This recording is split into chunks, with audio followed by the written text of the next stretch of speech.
तो potential different बोल रहा है कि तू किस साइड चल, इस साइड। हमने एक उल्टा पोटेंशियल डिफरेंट लगा दिया इन प्लेटों पे, तो वो क्या बोलेगा, तू इस साइड चल। इलेक्ट्रॉन ना इस साइड जाएगा ना इस साइड जाएगा, वो खड़ा हो जाएगा, भाई मुझे कहीं नहीं जाना। हेलो माय डियर स्टूडेंट, आज हम स्टार्ट कर रहे हैं 12th फिजिक्स का चैप्टर विकिरण तथा द्रव्य की द्वैत प्रकृति, means double nature of radiation and matter.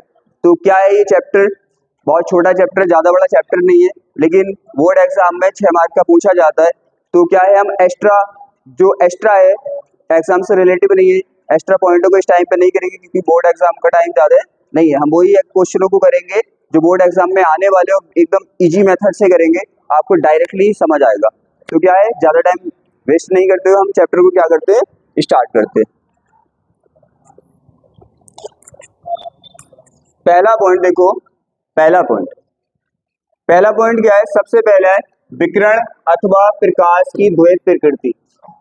क्या है, यहाँ पे आपने पढ़ा होगा, विकिरण तो आपने पढ़ा है ना, वैद्युत चुंबकीय तरंगों में मैंने पढ़ाया था विकिरण मींस रेडिएशन और प्रकाश लाइट को तो सब जानते हैं। तो क्या होता है, इनका डबल नेचर होता है। रेडिएशन मींस समझ रहे हो, यहाँ पे जो लिखा है ना, देखो विकिरण अथवा प्रकाश की द्वैत प्रकृति means double nature of radiation और लाइट।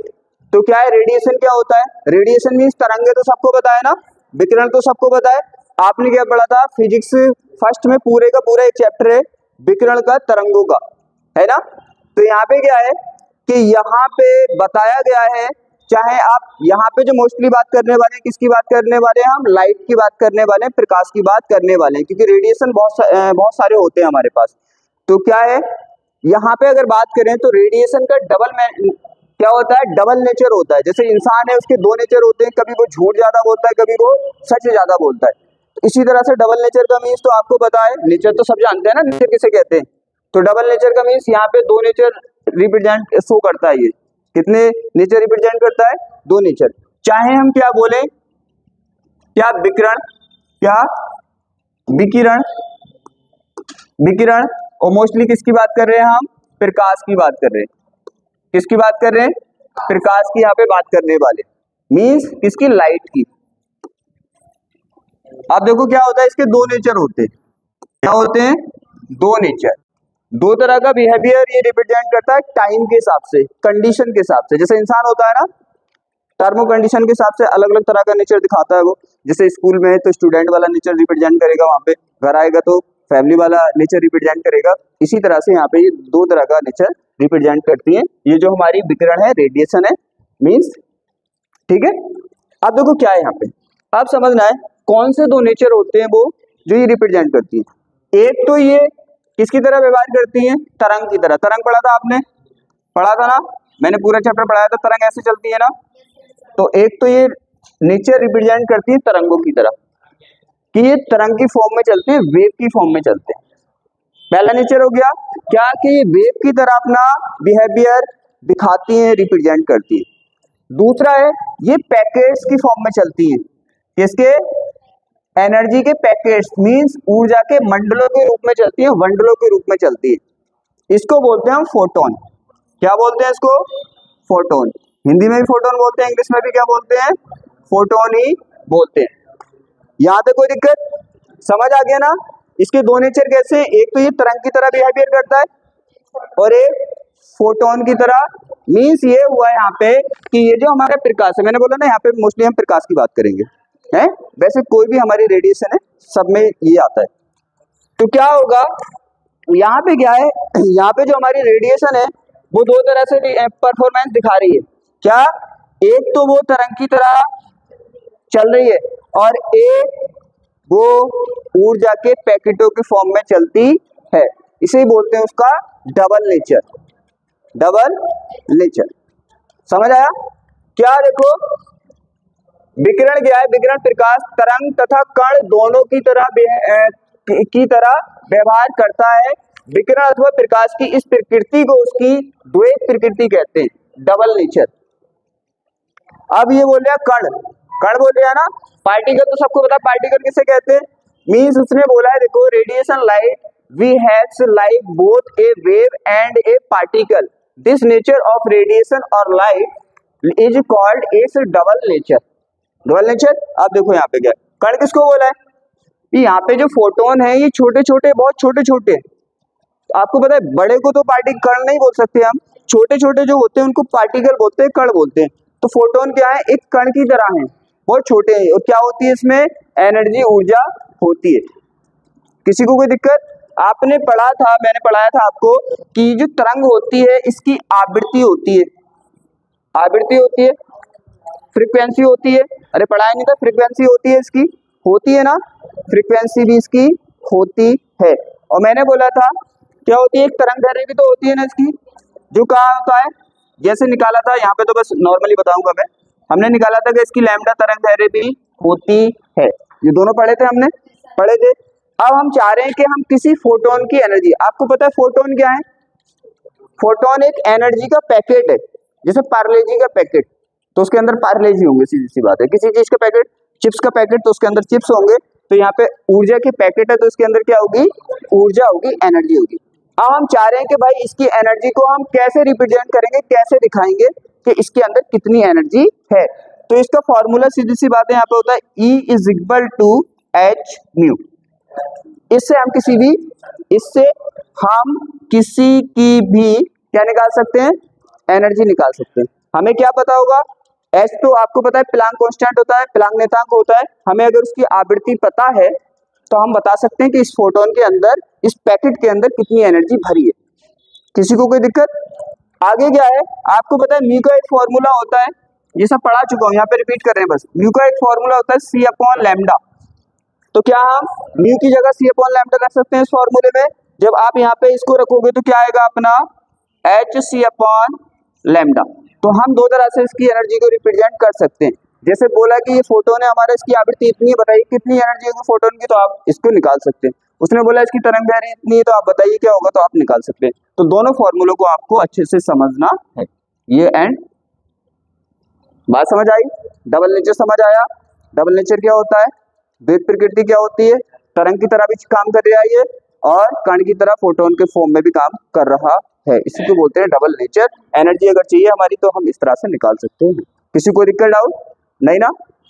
अब चलते हैं, ये छोटा सा टॉपिक था जिससे हमारी स्टार्टिंग होती है इस चैप्टर की। अब चलते हैं हम आगे। किसी को दिक्कत है यहाँ पे? चले आगे। अब आता है हमारा प्रकाश वैद्युत प्रभाव, फोटो इलेक्ट्रिक इफेक्ट क्या होता है। फोटो इलेक्ट्रिक इफेक्ट क्या होता है, बस इसे समझ लिया तो सबको समझ लिया। पूरे चैप्टर में यही चलेगा, बस इतना ही है, फोटो इलेक्ट्रिक इफेक्ट ही है, बाकी कुछ नहीं है चैप्टर में। फोटो इलेक्ट्रिक इफेक्ट होता है, देखो नाम से पता चल, प्रकाश वैद्युत प्रभाव। प्रकाश का वैद्युत प्रभाव मीन्स क्या हुआ, प्रकाश का मीन्स तो अपना प्रकाश की बात चलेगी यहाँ पे, ठीक है। वैद्युत का मीन्स होता है धारा, और प्रभाव का मीन्स इफेक्ट। इसका मतलब प्रकाश धारा पे कुछ इफेक्ट दिखाएगा, धारा का इफेक्ट दिखाएगा कुछ। अरे नहीं समझ आया? फोटो का मीन्स आप जानते हो फोटोन, इलेक्ट्रिक मीन्स आप जानते हो करंट, और इफेक्ट मीन्स इफेक्ट। इसका मीन्स फोटोन इलेक्ट्रिक की फॉर्म में कुछ इफेक्ट दिखाएगा, मीन्स प्रकाश वैद्युत धारा का प्रभाव दिखाएगा। सीधी सी बात है, अगर हम जनरल लैंग्वेज में देखें, जनरल लैंग्वेज में देखें तो भाई यहाँ पे हम प्रकाश से क्या धारा को चलाएंगे, घुमाएंगे एंड फिराएंगे, मतलब धारा को बनाना है, ठीक है। प्रकाश की हेल्प लेके क्या करेंगे, धारा को हम सर्किट में फ्लो कराएंगे, बहाएंगे। पूरा चैप्टर हमारा यही है। अब आ जाओ अपनी पुरानी कहानी पे। आपने जो पढ़ा था, कहाँ पढ़ा था याद होगा आपको, वैद्युत धारा वाले चैप्टर में, इलेक्ट्रिक करंट वाले चैप्टर में कॉन्सेप्ट पढ़े थे, उनका यहाँ पे यूज करना है। आपको पता है हमारे पास कोई भी सर्किट होता है, हमारे पास क्या होता है, कोई भी सर्किट होता है इस तरह से, और सर्किट जब होता है हमारा, हम उस पर बैटरी लगा देते हैं। क्या लगा देते हैं, हम उस पर एक बैटरी लगा देते हैं। आपको पता है जो हमारी बैटरी होती है, बड़ी लेंथ को दिखाते हैं पॉजिटिव, इसे नेगेटिव दिखाते हैं। जैसे ही मान लिया बैटरी को यहाँ तक मान लिया हमने, कहाँ तक मान लिया बैटरी को, यहाँ तक मान लिया, आगे से हमारा बाहर वाला सर्किट स्टार्ट हो जाता है, ठीक है। अब यहाँ पे क्या होगा, आपको पता है ये इस पे विभव जनरेट कर देता है, पोटेंशियल डिफरेंस जनरेट कर देता है ना, विभवांतर जनरेट कर देता है, ये पढ़ा है आपने, विभवांतर जनरेट कर देता है। तो इस पे भी क्या आ जाएगा, विभवांतर आ जाएगा। अगर इसको मैं कंप्लीटली कर दूं, भी आपको पता है बैटरी का काम क्या होता है, बैटरी का काम वहां पे मैंने पढ़ाया था अच्छे से। बैटरी का काम होता है, इससे पोटेंशियल डिफरेंट लगा देती है, विभवांतर लगा देती है। क्या लगा देती है? इस पे विभवांतर। जैसे ही विभवांतर लगता है तो आपको पता है इसका ये सिरा कैसा हो गया, कैसा हो गया? पॉजिटिव, और इसका ये सिरा क्या हो गया? नेगेटिव।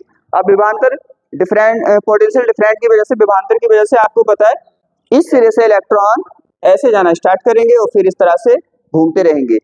आपको मैंने बताया था बैटरी पोटेंशियल डिफरेंट जब लगाती है, विभवांतर जो लगाती है, तो उसकी वजह से ये इलेक्ट्रॉन इस तरह से मूव करने स्टार्ट हो जाते हैं, इलेक्ट्रॉन करंट फ्लो होना स्टार्ट हो जाता है। बात खत्म। ये आप डीपली वहां पे पढ़ा था, आपने पढ़ा था ना। अगर ये तो पता है ना करंट फ्लो कैसे होता, पढ़ा था ना अपनों ने। पोटेंशियल डिफरेंट लगाने पर, विभवांतर लगाने पर इलेक्ट्रॉन इस तरह से पूरे सर्किट में मूव करने लगते हैं, घूमने लगते हैं। उसी को हम धारा बोल रहे थे, उससे धारा जनरेट हो जाती है। ऐसे ही था। मैं अगर एक काम करूं, इसे काट दूं, इस वायर को मैं क्या कर दूं? काट दूं। अब क्या करंट फ्लो होगा? नहीं ना। आपको पता है सर्किट कंप्लीट नहीं है, इनकम्प्लीट सर्किट है।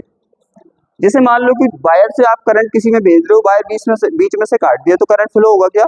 रुक जाएगा ना। क्यों? क्योंकि आपको पता है इलेक्ट्रॉन जब तक वापस घूम के इस तरह से रोटेट नहीं करेगा, जब तक करंट फ्लो नहीं होगा। ये सबको पता है। अब करंट फ्लो नहीं होगा, अब क्या होगा? यहाँ पे क्या किया हमने, इस तरह से करंट तो फ्लो होगा नहीं। यहाँ पे क्या यूज करेंगे फिर हम? देखो यहाँ पे कुछ और यूज करने वाले हैं।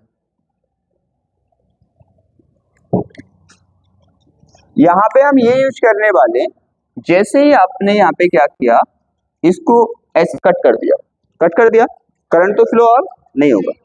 यहाँ पे हमने एक प्लेट लगा दी, किसकी? धातु की, मेटल की। यहाँ पे भी हमने एक प्लेट लगा दी प्लेट। तो आपको पता है इस पे भी क्या जनरेट हो जाएगा? पॉजिटिव चार्ज, और इस पे निगेटिव चार्ज। यहाँ तक किसी को कोई दिक्कत नहीं ना। अब पोटेंशियल डिफरेंट तो लगाए, विभवांतर तो लगाए, लेकिन धारा करंट फ्लो इसलिए नहीं हो रहा क्योंकि ये इलेक्ट्रॉन यहाँ पे जा नहीं पा रहे, पूरे सर्किट में घूम नहीं पा रहे। अगर हम उसे घुमा दें, आपको पता है इलेक्ट्रॉन का घूमना सर्किट में करंट फ्लो होता है। अगर नहीं घूमेंगे तो करंट फ्लो नहीं होगा, तो यहाँ पे करंट फ्लो नहीं हो पा रहा। तो हम क्या करें, यहाँ पे हमने एक टेक्निक लगाई। क्या लगाई? एक टेक्निक। पता क्यों नहीं हो रहा फ्लो? फ्लो इसीलिए नहीं हो रहा ना कि यहाँ तक तो, यहाँ से इलेक्ट्रॉन यहाँ तक तो आ पा रहे, यहाँ तक नहीं जा पा रहे। अगर यहाँ तक जाते तो दिक्कत ही खत्म हो जाती। तो हमने एक टेक्निक लगाई यहाँ पे। क्या लगाई हमने? एक टेक्निक लगाई, और टेक्निक ये लगाई कि इसको हमने इस तरह से कुछ बंद किया, और हमने इस पे प्लेट पे प्रकाश डाला। क्या डाला? प्रकाश डाल दिया, प्रकाश डाल दिया। आपको एक चीज पता है बहुत अच्छे से। क्या पता है आपको परमाणु वाले चैप्टर में मैंने पढ़ाया था कि हमारी ये प्लेट है, धातु है। क्या है? हमारी धातु की प्लेट है ये। तो आपको मालूम है, बहुत अच्छे से वहां पे समझाया था मैंने, ये परमाणुओं से बनी होती है। एटम्स होते हैं इसके अंदर, होते हैं कि नहीं होते? एटम्स होते हैं भाई, इसके अंदर एटम हो गए। अब एटम्स के अंदर क्या होते हैं? इलेक्ट्रॉन होते हैं ना। इलेक्ट्रॉन हमने वहां पे पढ़ा था, अगर इलेक्ट्रॉन को एनर्जी बाहर से आपने दी तो ये ऊंची कक्षा में चला जाता है, मैंने ये भी बोला था कि जितनी एनर्जी इस पे निगेटिव में है, इतनी एनर्जी अगर पॉजिटिव में दे दी तो ये परमाणु से बाहर निकल जाएगा। पढ़ा था, उसी का यहाँ पे यूज करना है। आपने क्या किया, जैसे ही आपने इसे प्रकाश की फॉर्म में, अब आप प्रकाश डाल लो, प्रकाश की एनर्जी कैसे निकालोगे आप? सीधी सी बात है, एच म्यू की फॉर्म में निकालोगे ना, एच म्यू की फॉर्म में निकालोगे। अब आपको पता है यहाँ पे फोटोन आएंगे। क्या आएंगे? यहाँ पे फोटोन आएंगे। फोटोन। अब एक फोटोन की एनर्जी कितनी होगी?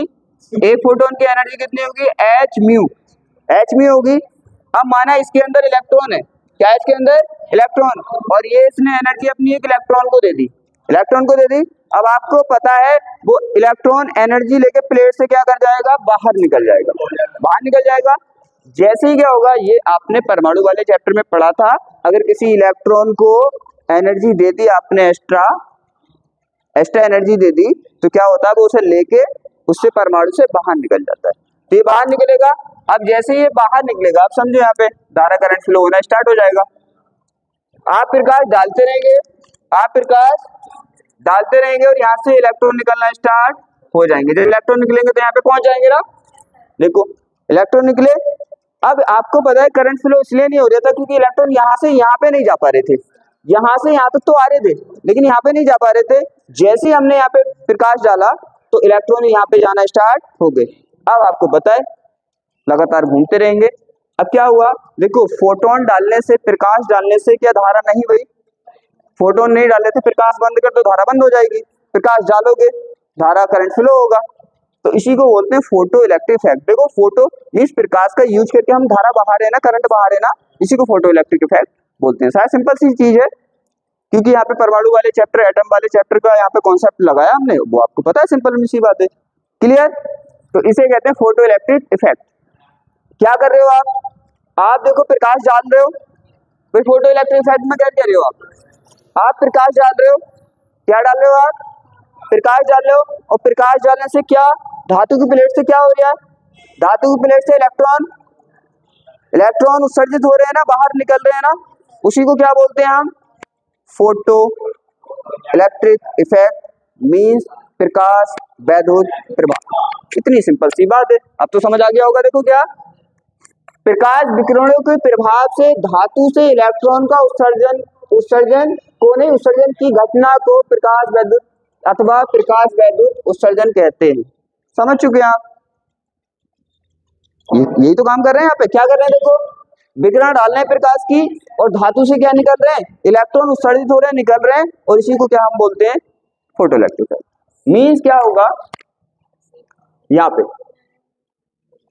क्लियर? समझ आ गया? चले आगे।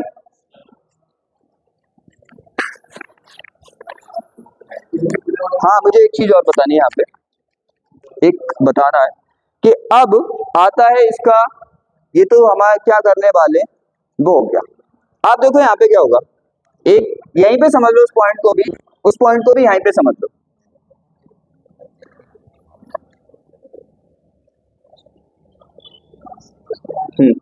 यहाँ पे देखो, इसको यहाँ पे आप समझें जो आगे चैप्टर में यूज करने वाले हैं।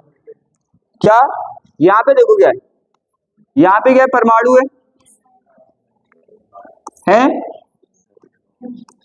अब देखो क्या होगा, जैसे ही हमने इसे ऊर्जा दी एच म्यू की फॉर्म में, किस फॉर्म में एनर्जी दे रहे हो? एच म्यू की फॉर्म में।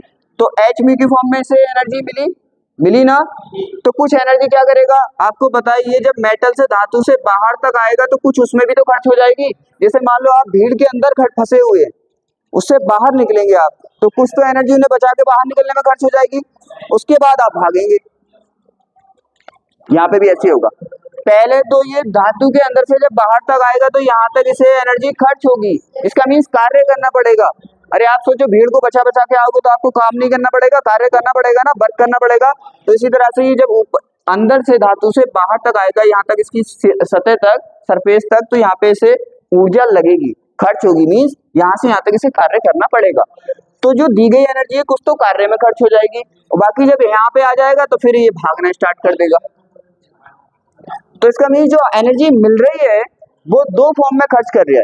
जैसे आपने खाना खाया, खाना खा के एनर्जी आ गई, फिर आपको भीड़ में खड़ा कर दिया, तो कुछ एनर्जी तो आपने भीड़ को बचा के बाहर निकलने में, कार्य में खर्च कर दी, बाकी जो बची भागने में खर्च कर दी। बिल्कुल सेम ऐसे ही होगा, यहाँ पे से इलेक्ट्रॉन की एनर्जी मिली तो कुछ एनर्जी किस चीज में खर्च कर दी? यहाँ से धातु के में निकलने में खर्च कर दी खर्च, और उसके बाद ये भाग गया। तो यहाँ पे ये दो फॉर्म में, दो रूप में खर्च होती है जो इलेक्ट्रॉन को एनर्जी मिलती है। कोई दिक्कत नहीं ना? अब एक ये पॉइंट क्लियर हो गया, किसी को दिक्कत? अब यहाँ से यहाँ तक आने के लिए क्या कर रहा है? ये कार्य कर रहा है ना, वर्क कर रहा है, और यहाँ से फिर सतह के बाद ये भाग रहा है, मीन्स इसके अंदर आ गई काइनेटिक एनर्जी। काइनेटिक एनर्जी आ गई ना, यहाँ पे थी ये एनर्जी, तो इसका मीन्स ये एनर्जी किस फॉर्म में इसने यूज की? इसे जो टोटल एनर्जी मिली है, एक तो वो काइनेटिक एनर्जी के फॉर्म में और वर्क के फॉर्म में, दो फॉर्म में इसने खत्म की है। क्लियर? अगला पूरा चैप्टर इसी कॉन्सेप्ट पे रिलेटिव है। अब आपको बताएं कि यहाँ पे एनर्जी जो खर्च होगी, एनर्जी क्या होगी? खर्च होगी, तो किस फॉर्म में खर्च होगी? आपको पता है मिलेगी भी एच म्यू के फॉर्म में, खर्च भी एच म्यू के फॉर्म में ही होगी।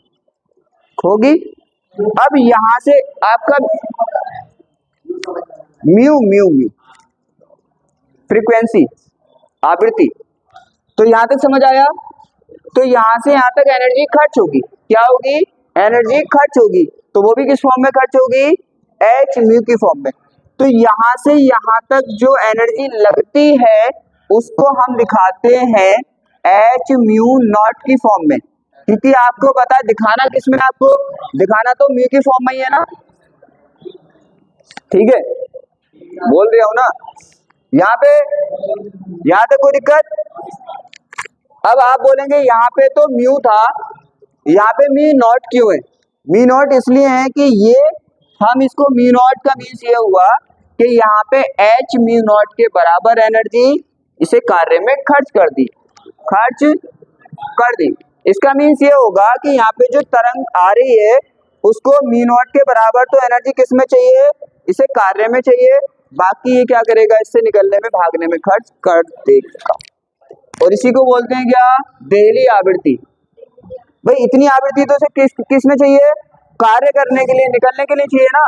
देहली आवृत्ति का मीन्स होता है, देहली आवृत्ति का मीन्स मालूम है क्या है, देखो यहाँ तक इसी जैसे घर होता है ना, घर की देहली होती है, दहलीज होती है ना, उसे पार करना। इसी तरह से यहाँ पे देखो इसकी दहलीज कहाँ तक है, यहाँ तक है, धातु की दहलीज यहाँ तक है, इसे पार करेगा तो उसे बोलते हैं देहली आवृत्ति। देहली आवृत्ति का मीन्स जनरल भाषा में समझ लो, आवृत्ति का वो मान जो उसे धातु से निकलने में लगता है उसे देहली आवृत्ति कहते हैं। आपको पता है तरंग दैर्घ्य भी तो लगेगी, क्योंकि आवृत्ति होगी तो तरंग दैर्घ्य नहीं होगी, सी अपॉन लैम्डा आपको पता है, अगर म्यू होगा तो लैम्डा भी होगा। तो अगर इसमें कितनी एनर्जी लगी, एच म्यू नॉट लगी, और म्यू नॉट क्या, म्यू नॉट आवृत्ति लगी उसे निकलने में, ऐसे समझ लो। तो यहाँ पे म्यू नॉट आवृत्ति लगेगी तो लैम्डा नॉट तरंग दैर्घ्य लगेगी। हाँ जी, दोनों क्या। अब एक बात बताइए मुझे, क्या इससे कम एनर्जी हमने दी इसे, एच म्यू नॉट से एनर्जी कम दी इसे, तो क्या ये निकल सकता है, नहीं ना, इतनी तो इसे निकलने में चाहिए। अब नंबर में समझा देता हूं, मान लिया फॉर एग्जाम्पल ये कि 5 जूल की एनर्जी हमने दी इसे, 5 जूल बहुत बड़ा क्वांटिटी होती है लेकिन आपको समझ आ जाएगा, बस इसलिए बता रही हूँ। तो 5 जूल की एनर्जी दी, पता ये चला कि 2 जूल तो यहाँ पे कार्य में खर्च कर दी इसने, किसमें, 2 जूल कार्य में खर्च कर दी, और बाकी एनर्जी किसमें, इसमें 3 जूल गतिज ऊर्जा में मिल गई। अब तो समझ आ गया, 2 जूल किसका मान हुआ, 2 जूल हुआ मान एच म्यू नॉट का, एच म्यू नॉट का मान कितना हुआ, और के का मान इतना। अब क्लियर है, तो इसे बोलते हैं हम, बस चैप्टर में इतना ही है, अब एक पॉइंट आता रहेगा, हम उसको समझाते रहेंगे और आप करते रहेंगे। ये हो गया। अब देखो, अब आता है यहाँ पे पहले मैं आवृत्ति को समझा देता हूँ। क्या समझा देता हूँ, आवृत्ति को। देखो देहली आवृत्ति समझ तो आ गया कि इतनी आवृत्ति तो निकलने में चाहिए। क्या, यहाँ पे देखो देहली आवृत्ति मीन्स थ्रेशोल्ड फ्रीक्वेंसी का मीन्स क्या होता है, क्या प्रकाश की वह न्यूनतम आवृत्ति, न्यूनतम का मीन्स इससे कम पे नहीं निकलेगा वो, इतनी आवृत्ति तो होनी चाहिए।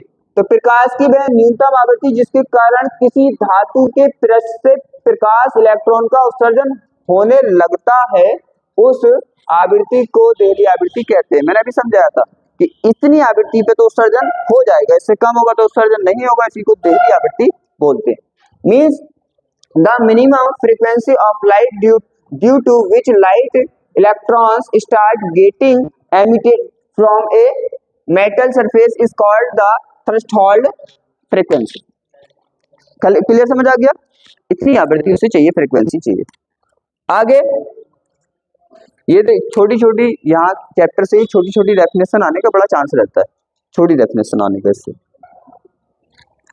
अब कार्यफलन क्या हो गया, कार्यफलन का मीन्स जो कार्य किया था उसने, धातु से निकलने में कुछ कार्य कर दिया था ना, उसी को क्या बोलते हैं, उसका कार्यफलन बोलते हैं। देखो क्या, वह न्यूनतम ऊर्जा तुम्हें पता है, अरे ऊर्जा ही, जैसे उसने ऊर्जा ली और वो ऊर्जा किस में खर्च कर दी, कार्य में, तो है तो वो ऊर्जा ही जो कार्य में खर्च हुई है। तो उसने यही तो बोला, देखो वह न्यूनतम ऊर्जा जो किसी धातु के पृष्ठ से इलेक्ट्रॉन को उत्सर्जन करने के लिए आवश्यक होती है, क्योंकि इस ऊर्जा से क्या करेगा वो, इलेक्ट्रॉन उत्सर्जन होगा। सीधी सी बात समझ लो, इतनी एनर्जी मिली और इस एनर्जी का यूज करके उसने निकल गया, कार्य में खर्च, एनर्जी मिली इतनी, उसने कार्य में उसे यूज किया और निकल गया, तो उसी को क्या बोलते हैं हम, उसका कार्यफलन बोलते हैं, मींस कार्य करने में जो खर्च हुई एनर्जी हुई है। ऐसे भी लिख सकते हो क्या, कि वह एनर्जी, वह ऊर्जा जो किसी इलेक्ट्रॉन को क्या, किसी इलेक्ट्रॉन को धातु पृष्ठ से निकलने में लगती है, उसे हम कहते हैं। दोनों डेफिनेशन समझ आ गई। फिर आगे देहली तरंगदैर्घ्य, आपको पता है देहली तरंगदैर्घ्य मैंने बताया था क्या, आपतित विकिरण की वह तरंगदैर्घ्य जो किसी धातु सतह से प्रकाश इलेक्ट्रॉन को उत्सर्जित करा सके या कराने के लिए आवश्यक होती है, क्या कहलाते हैं, उस तरंगदैर्घ्य को देहली तरंगदैर्घ्य कहलाते हैं। Threshold wavelength, clear. उसने क्या बोला है, the wavelength of incident radiation that can cause light electrons to be emitted, क्या emitted from the surface of a metal is called the threshold wavelength। समझ आ गया? इसका मीन्स इतनी लैम्डा तो लगेगी निकलने में, देखो क्या है, क्या है, और बातें कर और हंस, और अच्छा समझ में आएगा।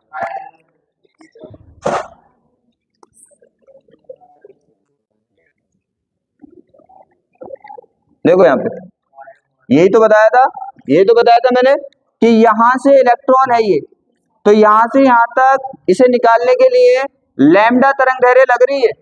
कितनी तरंगदैर्घ्य लग रही है, लैम्डा। इसी को क्या बोल रहे हैं हम, देहली तरंगदैर्घ्य बोल रहे हैं, थ्रेशोल्ड वेवलेंथ बोल रहे हैं। यहाँ से इलेक्ट्रॉन को निकालने के लिए यहाँ पे जो हमारी क्या लग रही है, आवृत्ति लग रही है, उसे देहली आवृत्ति बोलते हैं, थ्रेशोल्ड फ्रीक्वेंसी बोलते हैं। यही तो बोला दोनों डेफिनेशन में, और क्या बोला, ये बोला कि यहाँ से निकालने के लिए तरंगदैर्घ्य लगेगी वो लैम्डा नॉट, यहाँ से यहाँ तक निकालने के लिए जो फ्रीक्वेंसी लगेगी, आवृत्ति लगेगी वो वी नॉट, और यहाँ से लेके यहाँ तक निकालने में जो ऊर्जा लगेगी वो कार्य म्यू नॉट है। ये भैया म्यू नॉट है, 10 बार बोल दिया, 50 बार बोल दिया मैंने इसे। अब देखो, अब हम करने वाले हैं क्या, अब हम करने वाले हैं ये क्या था, हर्ट्ज और लेनार्ड के प्रक्षेपण, means observation of hertz and Lennard. इन्होंने ही बताया था कि कैसे कैसे क्या क्या सिस्टम होता है। दो ही बच्चे हैं बस इस चैप्टर में, चैप्टर अपना क्लोज की तरफ चलने वाला है। ये अच्छे चैप्टर आप अच्छे से करें, क्योंकि सिंपल चैप्टर और समझ में भी आ जाते हैं, आप याद भी कर सकते हो, ठीक है। नंबर बढ़ाने वाले चैप्टर होते हैं, जिससे पास होना वो पास करवाने वाले होते हैं। अब समझो एक एक पॉइंट को, इसके एक एक पॉइंट को समझना है आपको कि प्रकाश इलेक्ट्रॉनों का उत्सर्जन की दर आपके प्रकाश की तीव्रता के अनुपाती होती है। एक एक लाइन को समझना है, एक एक लाइन को समझना है। देखो क्या क्या मीन्स क्या, देखो आपने किया था ऐसा कुछ, आपने किया था ऐसा कुछ, ऐसा कुछ मीन्स ऐसा ही कुछ किया था, ऐसा कुछ किया था ना। अब यहाँ पे देखो, आपने यहाँ पे डाला था प्रकाश, क्या डाला था, इससे निकले थे इलेक्ट्रॉन, इलेक्ट्रॉन निकले थे। यहाँ तक कोई डाउट? जब ये एक्सपेरिमेंट हुआ होगा, इन्होंने किया होगा, तो इससे रिजल्ट भी तो निकाले होंगे कि इलेक्ट्रॉन कब ज्यादा निकलते हैं, कब कम निकलते हैं, कब इलेक्ट्रॉनों की स्पीड ज्यादा होती है, कब इलेक्ट्रॉनों की स्पीड कम होती है। खुद सोचो, यहाँ से जब इलेक्ट्रॉन निकलेगा, इलेक्ट्रॉन क्या होगा, यहाँ से निकलेगा तो कुछ स्पीड भी होगी उसकी, तो कब इसकी स्पीड फास्ट होगी, कब इसकी स्पीड कम होगी, कब इसकी स्पीड क्या होगी, फास्ट होगी, कब इसकी स्पीड कम होगी, है कब ये निकलेगा, कब नहीं निकलेगा। अगर इनकी स्पीड बढ़ानी है तो क्या करना चाहिए, और इनकी संख्या बढ़ानी है, नंबर बढ़ाना है तो क्या करना चाहिए। ये चीजें आती है ना, क्योंकि आपको पता है जितने ज्यादा इलेक्ट्रॉन निकालोगे इतनी धारा ज्यादा होगी, जितने कम इलेक्ट्रॉन निकलेंगे इतनी धारा कम होगी, करंट कम होगा। क्लियर? कोई दिक्कत? अब देखो उसे समझते हैं। स्पीड कब बढ़ेगी, जब इसे एनर्जी ज्यादा मिले। अरे ये तो जनरल भी आप समझ सकते हो, फिर मैं इसका इक्वेशन प्रूफ करा के कराऊंगा तो बहुत ज्यादा इंटरेस्ट आएगा, फिर तो आपको कुछ रटने की जरूरत नहीं, यहाँ भी नहीं रटना।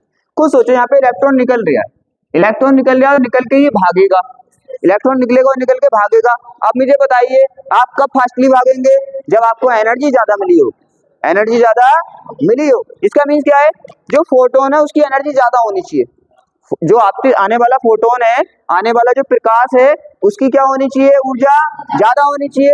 ऊर्जा ज्यादा कब होगी, आपको पता फॉर्मूला क्या कहता है, फॉर्मूला कहता है एच म्यू, एच म्यू, क्योंकि तुम्हें पता है एच म्यू आने वाले प्रकाश की फ्रीक्वेंसी आवृत्ति है और म्यू नॉट, म्यू नॉट किसकी है, वो तो उत्सर्जन करने वाले की है, इतने पे उत्सर्जन हो जाएगा उसका। अब आप बताइए अगर आपको इलेक्ट्रॉन की गति बढ़ानी है, क्या बढ़ानी है, गति बढ़ानी है, स्पीड बढ़ानी है, तो उसे एनर्जी ज्यादा देनी पड़ेगी। आप अपने ऊपर भी एग्जांपल सोच सकते हो, जितनी आपके अंदर एनर्जी होगी इतनी फास्ट भागोगे, आप भागोगे ना, तो एनर्जी ज्यादा होनी चाहिए। अब एनर्जी का फॉर्मूला होता है एच इंटू म्यू नॉट, तो आपको पता है ये तो होता है कांस्टेंट, इसे तो आप बढ़ा घटा नहीं सकते। आप क्या है, म्यू को अगर बढ़ाएं तो ये बढ़ेगा कि घटेगा, बढ़ेगा ना, क्योंकि डायरेक्टली प्रोपोर्शनल है किसके, म्यू के, तो बढ़ेगा कि नहीं बढ़ेगा। तो अगर प्रकाश की हमने लाइट की आवृत्ति बढ़ा दी, फ्रीक्वेंसी बढ़ा दी, तो ऊर्जा बढ़ जाएगी कि नहीं बढ़ जाएगी। अगर ऊर्जा बढ़ी तो क्या इलेक्ट्रॉन की स्पीड बढ़ जाएगी कि नहीं बढ़ जाएगी, सिंपल। अगर एक बढ़ा उसके साथ दूसरा भी बढ़ा तो क्या बोलते हो आप, अनुक्रमानुपाती, डायरेक्टली प्रोपोर्शनल। तो इसका मीन्स क्या प्रूफ हुआ, क्या प्रूफ हुआ, प्रूफ हो गया कि भाई आवृत्ति, आने वाला जो प्रकाश है उसकी आवृत्ति फ्रीक्वेंसी के इलेक्ट्रॉन की गतिज ऊर्जा डायरेक्टली प्रोपोर्शनल होती है, प्रोपोर्शनल होती है ना। दूसरा पॉइंट समझे, दूसरा पॉइंट ये है, दूसरा पॉइंट यहाँ पे ये है, अगर हमें यहाँ पे इलेक्ट्रॉन का नंबर बढ़ाना है, क्या बढ़ाना है, नंबर बढ़ाना है, तो सीधी सी बात है इलेक्ट्रॉन ज्यादा निकलने चाहिए, इलेक्ट्रॉन ज्यादा निकलने चाहिए। इलेक्ट्रॉन कब ज्यादा निकलेंगे, आपको पता है इलेक्ट्रॉन को निकाल कौन रहा है, फोटोन, फोटोन निकाल रहे हैं ना। इलेक्ट्रॉन कब ज्यादा निकलेंगे, मान लो फॉर एग्जांपल 10 फोटोन आए, 10 फोटोन आए तो 10 इलेक्ट्रॉन निकाल दिए, 20 फोटोन आएंगे तो 20 इलेक्ट्रॉन, 30, तो इसका मतलब फोटोनों का नंबर बढ़ना चाहिए, आने वाले फोटोनों का नंबर बढ़ना चाहिए, और उसको कहते हैं फिजिक्स की भाषा में प्रकाश की तीव्रता। क्लियर समझ आ रहा है। तो दो पॉइंट है, अभी मैं समझाऊंगा, एक पॉइंट को पहले आप जनरली समझ लो कि अगर क्या हुआ, फोटोनों का नंबर बढ़ेगा तो क्या बढ़ेगा, इलेक्ट्रॉनों का नंबर बढ़ेगा, नंबर बढ़ेगा ना। और अगर आने वाले फोटोन की आवृत्ति बढ़ेगी, फ्रीक्वेंसी बढ़ेगी, तो उसकी स्पीड बढ़ेगी, गतिज ऊर्जा बढ़ेगी, काइनेटिक एनर्जी बढ़ेगी। Point clear.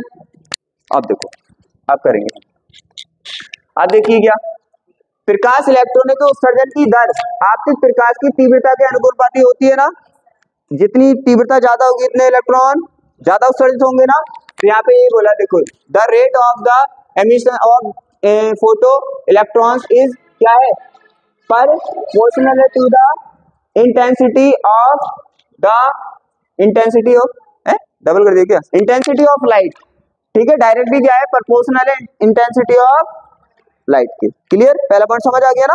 देखो क्या होगा, दूसरा क्या है, प्रकाश इलेक्ट्रॉन की अधिकतम गतिज ऊर्जा प्रकाश की आवृत्ति के बढ़ाने पे बढ़ती है, अभी सीखा था ना। गतिज ऊर्जा कब बढ़ेगी, इनकी काइनेटिक एनर्जी कब बढ़ेगी, जब आने वाले प्रकाश की क्या बढ़ेगी, आवृत्ति, अभी सिखाया था मैंने, आवृत्ति बढ़ेगी ऊर्जा ज्यादा मिलेगी, ऊर्जा ज्यादा मिलेगी ज्यादा तेज भागेगा, सिंपल सी बात है। दोनों पॉइंट समझ आ गए। अगला क्या है, the maximum kinetic energy of the क्या फोटो इलेक्ट्रॉन्स क्या है, increase as the frequency of light increase, मतलब उसकी फ्रीक्वेंसी बढ़ेगी तो उसकी वो बढ़ेगी। क्लियर पॉइंट, समझ आ रहा है ना पॉइंट। देखो ऐसा रट नहीं सकते आप, रट नहीं सकते, लेकिन चीजों को समझ सकते हो। दोनों पॉइंट क्लियर हो गए। अब क्या है, प्रकाश की इस न्यूनतम आवृत्ति को जो किसी पदार्थ से प्रकाश इलेक्ट्रॉन का उत्सर्जन कर सके, उस पदार्थ की देहली आवृत्ति या इसका हम आवृत्ति कहते हैं। अभी तो ये पढ़ा था कि जो आवृत्ति इलेक्ट्रॉन को उत्सर्जित कर देगी उसे क्या बोलोगे आप, देहली आवृत्ति, थ्रेशोल्ड फ्रीक्वेंसी, और जो तरंग दैर्घ्य इलेक्ट्रॉन को उत्सर्जित कर देगी क्या बोलोगे, देहली तरंग दैर्घ्य, थ्रेशोल्ड वेवलेंथ। पढ़ा था ना अभी, वही बोल रहा है। तो तीनों पॉइंट शायद एकदम याद हो गए, इन्होंने प्रैक्टिकल किया था तो निचोड़ बताया था कि क्या क्या इफेक्ट पढ़ ले। ये हो गया कैलकुलेशन जिसे कहते हैं, ये हो गया, यहाँ तक कोई दिक्कत। अब देखो आ गया, ये पॉइंट समझ आ गया, ये पॉइंट समझ आ गया, ये पॉइंट समझ आ गया, पॉइंट बचा ये, पॉइंट बचा ये। अब मुझे एक बात बताइए आप, इन दोनों प्लेट के बीच क्या लगा है, इन दोनों प्लेट के बीच क्या लगा है, इन दोनों प्लेट के बीच लगा क्या है? Potential different. पोटेंशियल डिफरेंट ही तो लगा है, तभी तो जा रहे हैं ये। अगर मान लो आप प्रकाश दे रहे हैं तो यहाँ पे पोटेंशियल डिफरेंट है ना, जितना पोटेंशियल डिफरेंट लगा है इतना अगर उल्टा लगा दिया तो फाइनल कितना हो जाएगा? सोचो, एक तो बोल रहा है कि इलेक्ट्रॉन को इधर को चल, पोटेंशियल डिफरेंट ही तो बोलता है इलेक्ट्रॉन को किधर जाना है। एक ने बोला कि इलेक्ट्रॉन को कि तू इधर चल, दूसरा इतना ही बोल रहा है फोर्स लगा के कि तू इधर चल, तो इलेक्ट्रॉन का जाएगा बेचारा, वो तो रुक जाएगा, वो तो रुक जाएगा ना। तो हम एक तो पोटेंशियल डिफरेंट बोल रहा है कि तू किस साइड चल, इस साइड, हमने एक उल्टा पोटेंशियल डिफरेंट लगा दिया इन प्लेटों पे, तो वो क्या बोलेगा? तू इस साइड चल, इलेक्ट्रॉन ना इस साइड जाएगा ना इस साइड जाएगा, वो खड़ा हो जाएगा, भाई मुझे कहीं भी नहीं जाना। बात करता हूं तो क्या होगा? इसे ही बोलते हैं निरोधी विभव। निरोधी विभव का मीन्स होता है विरोधी विभव। विरोधी का मीन्स जो आपका अपोजिट है, अपोजिट काम करता है। तो ये विभव क्या करता है? अपोजिट काम करता है, उसका उल्टा काम करता है। किसी को कोई दिक्कत? बस क्या होगा? तीसरे के लिखा है P1 के सापेक्ष P2 के ऋण विभव को, ऋण का मतलब उल्टा विभव को, जिस पर प्रकाश धारा का मान शून्य हो जाता है, रुक जाएगी ना कंप्लीटली, शून्य हो जाता है, विभव को क्या बोलते हैं? निरोधी विभव बोलते हैं, इसका हम विभव बोलते हैं। कोई दिक्कत वाली बात नहीं, ये उन्होंने बताया था और ये मैंने तुम्हें समझाया है, शायद आपके समझ आ गया होगा। किसी भी थ्योरी को, फिजिक्स की याद करें, केमिस्ट्री की याद करें, ऐसे बिल्कुल ना करें, उसे पॉइंट को समझ के याद करें कि यहाँ पे लिखा है तो क्या लिखा है। अगर ये पॉइंट समझ के याद करेंगे कभी लाइफ में नहीं भूल सकते, और अगर आप लाइन को याद करेंगे कभी लाइफ में याद नहीं कर सकते। फिजिक्स केमिस्ट्री की क्वालिटी है। यहाँ तक कोई दिक्कत? अब इसी को बोल दिया हमने, इन्हीं कैलकुलेशन को बोल दिया हमने क्या? आप भी सोचोगे ऐसा भी होता है, ऐसा भी होता है, एक एक क्वेश्चन कई जगह काम करता है। क्या क्या प्रकाश विद्युत प्रभाव के नियम जो वहां पढ़ा, अरे कुछ सोचो, उन्होंने प्रैक्टिकल किया ना उन्होंने दोनों ने मिलके, तो जो उन्होंने रूल रेगुलेशन बताए वही तो प्रकाश विद्युत उत्सर्जन के नियम है ना, सिंपल। तो अगर ये बोल दे कि लेनार्डो उसका प्रयोग लिखिए तो भी क्या लिखोगे आप? लिख दोगे प्रकाश विद्युत उत्सर्जन के नियम लिखो, यही तो है दोनों, सिंपल सी बात है। लेकिन अगर मैं नहीं बताऊंगा तो तुम्हें पता कैसे चलेगा? देखो क्या वही है, धातु की सतह से इलेक्ट्रॉन उत्सर्जित इलेक्ट्रॉनों की संख्या आपतित प्रकाश की तीव्रता के अनुपाती होती है। क्या भी नहीं पढ़ा आपने? पढ़ा था ना? क्या उत्सर्जित प्रकाश इलेक्ट्रॉनों की अधिकतम गतिज ऊर्जा आपतित प्रकाश की आवृत्ति के अनुपाती होती है। क्या भी नहीं पढ़ा था? क्या आवृत्ति बढ़ाओगे तो उनकी गतिज ऊर्जा बढ़ेगी ना। फिर क्या, यदि आपतित प्रकाश की आवृत्ति न्यूनतम आवृत्ति से मीन्स देहली आवृत्ति से अगर कम है तो धातु से प्रकाश इलेक्ट्रॉन उत्सर्जन नहीं होगा। मैंने पहले ही बताया था, इतनी आवृत्ति तो चाहिए अगर इसे इलेक्ट्रॉन को उत्सर्जित करना है, इससे कम पे नहीं होगा। Point clear? यहाँ पे देखो क्या, धातु की सतह पर प्रकाश के आपतित होने तथा उससे प्रकाश इलेक्ट्रॉन उत्सर्जित होने के बीच कोई समय अंतराल नहीं होता। ऐसा नहीं है कि फोटोन आया और 20-30 मिनट बाद इलेक्ट्रॉन निकला, आएगा वो आएगा जस्ट निकलेगा, आएगा जस्ट निकलेगा, आएगा जस्ट निकलेगा, कोई भी टाइम नहीं लगता उसको। तो ये थे प्रकाश विद्युत उत्सर्जन के नियम। शायद यहाँ तक हमने सब थ्योरी बहुत अच्छे से कर ली। एक इसका, दो इसके क्या आते हैं? आर्टिकल आते हैं। आप रियल में तो उन्हें समझ चुके हो, रियल में उन्हें समझ चुके हो, बस करना है, 2 मिनट में आप कर दोगे उसे बहुत अच्छे से। क्योंकि देखो क्या होता है, मुझे मैनेज बनाना पड़ता है कि आपको किस तरह से पढ़ाऊं। सबसे मेन है टीचर का ये सोचना कि कैसे पढ़ाऊं कि समझ में आए, और किसको पहले लें किसको आगे लें। अब मैंने क्या किया है, बुक में ऐसा नहीं है, बुक में ये ऐसा दे रखा है फिर आगे दे रखा है, लेकिन मैंने क्या किया, कंपेयर करके दोनों को मिला दिया, फिर मैंने इसे उठाऊंगा, आप समझ आएगा। ये वाला आप करना है ना आइंस्टीन का इक्वेशन। क्या करना है? आइंस्टीन का इक्वेशन। आप आइंस्टीन का इक्वेशन तो सीधी सी बात है पढ़ चुके हो। क्या पढ़ा था आपने भाई? क्या पढ़ा था बताइए मुझे। आपने पढ़ा था ना कि यहाँ पे क्या पढ़ा था आपने? चैप्टर वैसे भी इंटरेस्टेड है, ये बताओ इंटरेस्ट नहीं आ रहा, और खत्म भी हो गया, खत्म भी हो गया। इसके बाद चैप्टर हाँ क्लोज हो गया, इसके बाद बस ये हो गया। तो आपने ये तो पढ़ा था, ये प्लस ये माइनस पढ़ा था। आपको पता है यहाँ पे आपने एनर्जी दी थी, क्या दी थी? एनर्जी दी थी ना। इसने एनर्जी वो किस किस फॉर्म में खर्च की थी? डब्लू के, किसके, और के की थी ना। कोई दिक्कत? ये पहले मैंने समझा दिया था। कि अगर क्या होगा, इसे एनर्जी मिलेगी, इलेक्ट्रॉन को एनर्जी मिलेगी, ये हमारा इलेक्ट्रॉन, इसे एनर्जी मिली ई, एनर्जी मिली ई, इसने किस फॉर्म में खर्च की, एक तो इसने W में खर्च की और एक इसे काइनेटिक एनर्जी में खर्च की, ठीक है ना। आर्टिकल हो गया, आर्टिकल हो गया। आपको पता W की वैल्यू कितनी होती है, अभी हमने दी थी सबसे पहले एच मी नॉट, ये नहीं बताया था मैंने सबसे पहले, एच मी नॉट। और काइनेटिक एनर्जी की वैल्यू आप सब जानते हो, बच्चा बच्चा जानता है, 1/2 mv²। और ये अगर मैक्सिमम निकालें हम, क्या निकालें, काइनेटिक एनर्जी का मान मैक्सिमम निकालें, तो वी भी क्या हो जाएगा अपना मैक्सिमम, मींस अधिकतम, इससे ज्यादा नहीं हो सकती। हाँ, एम वी मैक्सिमम का स्क्वायर, क्लियर। ये तुम्हें दो फॉर्मूले पता है तो आर्टिकल हो गया। आप देखो क्या है, आप समझो, क्वांटम सिद्धांत के अनुसार प्रकाश विकिरण ऊर्जा छोटे छोटे मंडलों में पैकेटों के रूप में चलता है, ये पहले पढ़ चुके हो आप। और क्या, जिन्हें क्या बोलते हैं, फोटोन या क्वांटा कहते हैं। जब फोटोन किसी धातु के पृष्ठ पर आपतित होता है तो उसकी ऊर्जा दो रूपों में खर्च होती है, दो रूपों में खर्च होती है। यहां तक समझ आ गया, यहां तक समझ आ गया। आप देखो भाई साहब, बहुत ही देर होगी, बहुत देर होगी। क्या है, इसको मैंने बोला कि भाई हमारे पास, हमारी क्या आता है, प्रकाश आता है, लाइट आता है, वो किस फॉर्म में आता है, पैकेट के फॉर्म में आता है। उस पैकेट में एनर्जी होती है, किसके बराबर होती है, रिप्रेजेंट से ई से करते हैं, दिखाते हैं ई से, फॉर्मूला उसका ई बराबर एच म्यू होता है। कोई दिक्कत यहाँ तक। फिर आता है वही एनर्जी किसे मिल जाती है, इलेक्ट्रॉन को मिल जाती है, इलेक्ट्रॉन को मिल जाती है। वो इलेक्ट्रॉन से दो काम में ऊर्जा को लगाता है, एनर्जी को लगाता है, एक तो W में और एक भागने में, गतिज ऊर्जा में, ठीक है। पहले वो निकलेगा तो परमाणु से बच के जाएगा, तो वहां पे उसे काम करना पड़ेगा, कार्य करना पड़ेगा, वर्क करना पड़ेगा, कुछ तो उसमें खर्च हो जाएगी। फिर जैसे ही वो बाहर आएगा, सरफेस पे आएगा, तो भागना स्टार्ट कर देगा। तो दो फॉर्म में यूज हुई, तो ये मैंने समझाया था।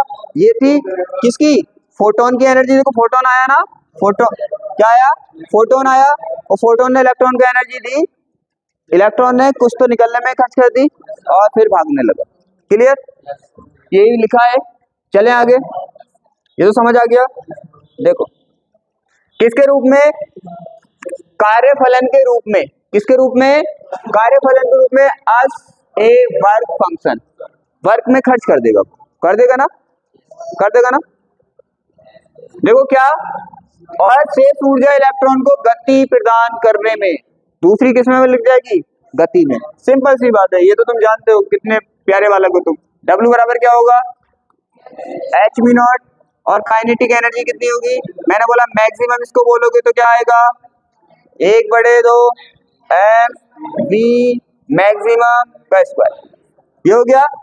और ये कुल एनर्जी किसके बराबर होगी, ये दोनों जो आने वाला था, जो आने वाले एनर्जी इसके बराबर होगी ना। तो क्या आप लिख सकते हो, E क्या होगी, कुल एनर्जी, टोटल एनर्जी क्या होगी, E W plus K maximum, ये मैक्सिमम होगी। आपको अगर निकालनी, यहाँ पे निकालना होता अपने को K, अब वैल्यू रख दें, इसकी वैल्यू रखें। आपको पता है E की वैल्यू क्या होती है, E की वैल्यू होती है एच म्यू। W की वैल्यू कितनी होती है, H mu not, H mu naught. Kinetic energy की वैल्यू कितनी होती है, 1/2 mv मैक्स का स्क्वायर। हमें यहाँ पे निकालना होता है इसकी काइनेटिक एनर्जी, काइनेटिक एनर्जी निकालनी है। तो आपको काइनेटिक एनर्जी निकालनी है, तो आप इसको क्या कर दो, इस साइड भेज दो, क्योंकि उसको तो एक साइड रहने देते हैं जिसको निकालते हैं, बाकी सबको दूसरी साइड। ये निकालना तो इस साइड भेज दो, तो क्या हो गया, एच म्यू और माइनस, ये माइनस में आ जाएगा इधर, h mu naught is equal to 1/2 mv max का स्क्वायर। आप इसको ऐसे लिख दो, या कौन सा, mv मैक्स, गतिज ऊर्जा होती है ना, वो b आती है उसमें, वेलोसिटी, माइनस के एच म्यू नॉट। बताओ क्या भारी है इसमें, कुछ भारी है, सिंपल, क्लियर। अगर आप चाहो तो एक मिनट, आप चाहो तो क्या कर सकते हो, इसे किस में कन्वर्ट कर सकते हो, क्या सी की टर्म्स में कन्वर्ट नहीं कर सकते, अरे कर सकते हो भाई। एच निकालने तो ऐसे भी लिखा होता है इसका फॉर्मूला कभी कभी। यहाँ पे देखो, मैं बार बार फॉर्मूला लिख के लिख दूं ना, काइनेटिक एनर्जी बार बार लिखना पड़ेगा मुझे। तो के बराबर क्या हुआ हमारा, के मैक्सिमम बराबर एच निकाल लिया तो mu minus mu naught. Clear. Mu की जगह क्या लिख सकते हैं हम, एच है, अरे म्यू की जगह म्यू बराबर सी अपॉन लैम्डा नहीं होता, वही तो लिख रहा हूँ, लिख दूं।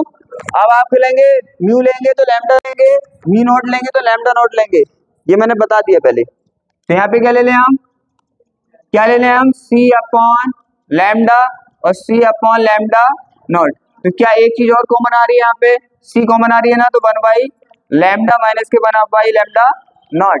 ये किसकी वैल्यू हो गई, काइनेटिक एनर्जी। बात खत्म, आपका प्रूफ क्लियर।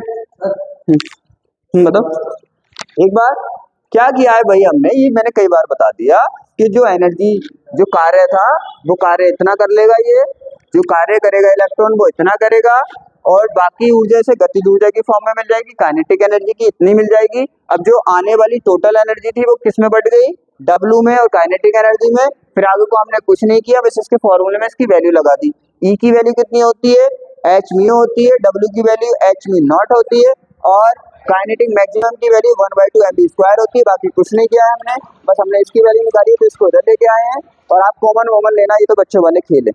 फिर मैंने क्या किया, एच कॉमन ले लिया वहां से, ये बन गया, और म्यू की जगह क्या रख दिया, म्यू बराबर सी अपॉन लैम्डा, म्यू नॉट की जगह सी अपॉन लैम्डा नॉट। बस एक आर्टिकल और बचा है इसका, और चैप्टर अपना खत्म। ठीक है, एक आर्टिकल बचा है अपना, क्या लास्ट, बस है ना चैप्टर। जी देखो आर्टिकल भी कितने हल्के हैं इसके। एक आता हमारा डी ब्रोगली तरंगधार्य के लिए व्यंजक निकालना है। Lambda is equal to p बराबर एच अपॉन लैम्डा। क्या था, आप जानते हो मोमेंटम तो जानते हो, आप संवेग तो जानते हो। किसी का संवेग निकालोगे तो क्या करते हैं, पहले उसको देख लो, 1 मिनट लगेगा। किसी का भी मोमेंटम निकालना है आपको, संवेग निकालना है, तो सीधा सा फॉर्मूला होता है उसका पी, हाँ वो तो बात को बताऊंगा मैं, पहले मैं ये डी ब्रोगली होता है, डी ब्रोगली होता है, वो गड़बड़ हो गया, वो मैं बताऊंगा जब भी पढ़ाई नहीं मैंने। तो ये होता है संवेग, अगर मोमेंटम निकालना है किसी का आपको, तो क्या करना पड़ेगा, यहाँ पे उसका मास लगाना पड़ेगा। क्या लगाना पड़ेगा, मास, और यहाँ पे लगानी पड़ेगी उसकी वेलोसिटी, मींस द्रव्यमान लगाना पड़ेगा आपको, और द्रव्यमान से उसके वेग की गुणा करनी पड़ेगी। तो आपका क्या निकल जाएगा, तो आपका मोमेंट्स टर्म निकल आएगा, संवेग निकल आएगा। संवेग का फॉर्मूला पता चला कैसे निकलता है, यहाँ पे है प्रकाश। अब फोटोन का द्रव्यमान कितना मान लिया हमने, m। किसकी बात चल रही है यहाँ पे, फोटोनों की बात चल रही है ना। फोटोनों का द्रव्यमान m, इसका वेग क्या होगा, वेलोसिटी क्या होगी, तुम्हें पता है प्रकाश है ये, और प्रकाश का वेग c होता है। प्रकाश का वेग कितना होता है, c होता है। तो यहाँ पे c, तो इसका कितना आता है, p is equal to m into c. Clear. अब करें स्टार्ट। हमने क्या माना, हमने माना भाई यहाँ पे प्रकाश के क्वांटम सिद्धांत के अनुसार, क्वांटम सिद्धांत के अनुसार क्या होगा, आवृत्ति म्यू की प्रकाश तरंग के साथ संबद्ध फोटोन की ऊर्जा। अब क्या बता रहे हैं भाई, हम बता रहे हैं कि यहाँ पे जो फोटोन आया था, ये पढ़ चुके हो ना आप, क्या पढ़ चुके हो आप पढ़ चुके हो भाई, यहाँ पे जो हमारे आ रहे हैं फोटोन, इसे मान लो क्या मालूम है, इसे प्लस ही माना है तो प्लस ही मानते रहो, इसे माइनस माना है तो पूरे चैप्टर में माइनस ही मानते रहो, कोई दिक्कत वाली बात नहीं है। तो यहाँ पे क्या आ रहे हैं हमारे प्रकाश के फोटोन, उसकी आवृत्ति कितनी है, म्यू है, आवृत्ति म्यू है। अब देखो क्या होगा, जब आवृत्ति म्यू होगी तो फोटोन की एनर्जी कितनी होगी, ये तो पढ़ चुके हो ना, E is equal to h mu. क्या, एच म्यू, एच म्यू होगी। क्लियर। तो एनर्जी का फॉर्मूला हम इस फॉर्म में भी दिखाते हैं, और इसके हम एक द्रव्यमान में भी दिखाते हैं, मास में भी दिखाते हैं। मास में कौन सा होता है, देखो फोटोन का द्रव्यमान अगर m है, ये तो किसकी टर्म्स में था, आवृत्ति की टर्म्स में, फ्रीक्वेंसी की टर्म्स में, हम इस फॉर्म में दिखा सकते हैं। तुम्हें पता है, मैंने पहले ही बता दिया था, नहीं पता तो दोबारा समझ लो, अगर नहीं समझ आया तो। हम एक तो E का फॉर्मूला किस में दिखाते हैं, एच म्यू में दिखाते हैं, एक हम किस में दिखाते हैं, एच सी अपॉन लैम्डा में दिखाते हैं, और एक दिखाते हैं हम E is equal to m c square. तो 3 तरह से इसकी फोटोन की एनर्जी को हम रिप्रेजेंट करते हैं, दिखाते हैं। तो दो तो कर लिया हमने यूज। अब यहाँ पे देखो फोटोन का द्रव्यमान कितना है m, तो फोटोन की ऊर्जा कितनी होगी m की टर्म्स में इज इक्वल टू mc²। अब देखो ये भी E और ये भी E, तो क्या हम E की वैल्यू यहाँ पे रख सकते हैं? अरे दोनों बराबर होंगी ना। एक बात बताओ, किसी चीज को चाहे तुम इस तरीके से बता रहे हो चाहे उस तरीके से बता रहे हो, है तो एक ही। तो ये दोनों एनर्जी क्या होंगी? मान लो ये हमारा फोटोन है, ये क्या हमारा फोटोन है, फोटोन है ना। तो इसकी एनर्जी चाहे मैं h म्यू की फॉर्म में दिखा दूं, चाहे मैं इसकी एनर्जी mc² की फॉर्म में दिखा दूं, होंगी तो दोनों बराबर ही है, तो हम दोनों को बराबर रख सकते हैं। ये इक्वेशन फर्स्ट मान लो, नहीं सेकंड मान लो, और ये आप इक्वेशन फर्स्ट मान लो। तो क्या लिख दोगे? From first and second means एक व दो से, फ्रॉम फर्स्ट एंड सेकंड रख दे, दोनों को बराबर रख दो। क्या होगा हमारा mc², ये c² है ऊपर लगा हुआ है, किसके बराबर होगा? h म्यू के बराबर होगा। आपको पता है संवेग डिफाइन करना तो हमें m चाहिए, क्या चाहिए? m चाहिए, तो m की वैल्यू यहाँ से निकाल लेंगे और फिर आपको पता है इस फॉर्मूला में रख के हमारा आ जाएगा। तो m निकालेंगे तो क्या होगा भाई, m इधर रहने दो, h mu upon c², m की वैल्यू आ गई। अब हम संवेग निकाल सकते हैं, क्या निकालेंगे? फोटोन, फोटोन का संवेग मींस मोमेंटम ऑफ फोटोन। क्या होगा momentum of photon? Momentum of photon क्या होगा? Momentum of photon P is equal to क्या m इंटू c, यही होगा ना। अब आप m की वैल्यू उठा के रख दो यहाँ पे, m की वैल्यू क्या है आपको पता है? h म्यू अपॉन c², तो P इज इक्वल टू क्या होगा? h mu upon c² into में क्या चल रहा है? c। किसी को दिक्कत? c से क्या हो गया? c हमारा एक सी गया, तो क्या हो गया हमारा यहाँ पे? P is equal to h mu upon c, mu है ऊपर,